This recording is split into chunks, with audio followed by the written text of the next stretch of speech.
Hello, friends. This is Dave Hurwitz, executive editor at ClassicsToday.com, here with The Romantic Piano Concerto, Volume 10, in Hyperion's my ongoing series of Hyperion's Romantic Piano Concerto box number 1 of 2. We're making good progress. I said I would try and get all of these done before the next box came out, and we may make it. We may get close. So anyway, we're on Volume 10, and Volume 10 is devoted to Weber, music, a composer whose music is hardly unknown. It's not that rare. Although, interestingly, the piano concertos don't get much play, and they are delightful works. They're similar to the Mendelssohn piano concertos. They're earlier, of course, in that they seem to just have disappeared from the repertoire. Don't ask me why. And then there's a third work, which is a little bit better known, the Konzertstūck. Now, the Konzertstūck has had its advocates, most notably in our recent memory, Alfred Brendel, who recorded it and played it. I actually saw him perform it once, I believe, if I'm not mistaken. Yeah, it was him, I think. Tinkling the Ivories. It's a wonderful piece. What a delightful piece it is. It's programmatic. It has a story. It has a story about a chatelaine, some lady in a castle who's waiting for her husband, not her husband, well, her lover, the knight. He's a knight, whether they're married or not doesn't really matter. But anyway, she's waiting for him to come home, and she feels that he's wounded in battle and dying on the field, and everything terrible's happening, and she freaks out and she passes out, and then all of a sudden she hears the trumpets of the army in the distance, and she realizes he's alive, and she jumps up, and they have a grand celebration at the end. That's sort of the story.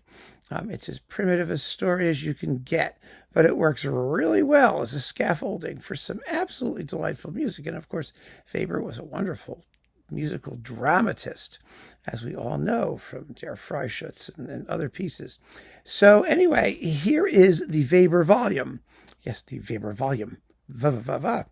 And it features Nikolai Demidenko, who's wonderful, and the Scottish Chamber Orchestra under none other than Sir Charles Mackerras, who is an absolutely fantastic advocate of this type of music.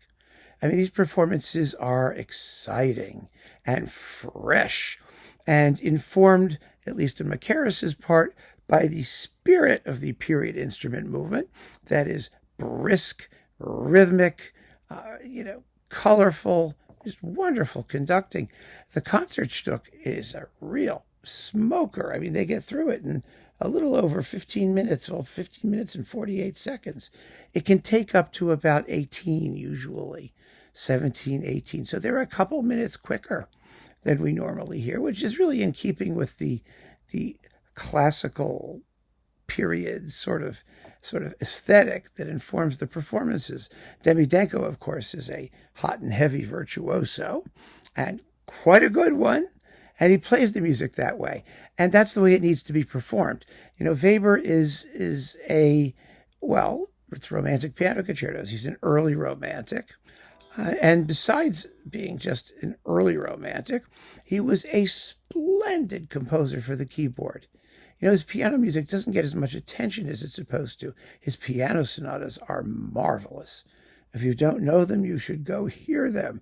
He wrote wonderfully for the keyboard, exciting and brilliant, like proto-Lisztian in places. He's a hard composer to pigeonhole because he doesn't really sound like anybody else. But on the other hand, he's not quite the later full-fledged, Chopin, Liszt, Moscheles, whoever else you want to come, Thalberg, all those Pixis, all those hanging out in France virtuoso type people.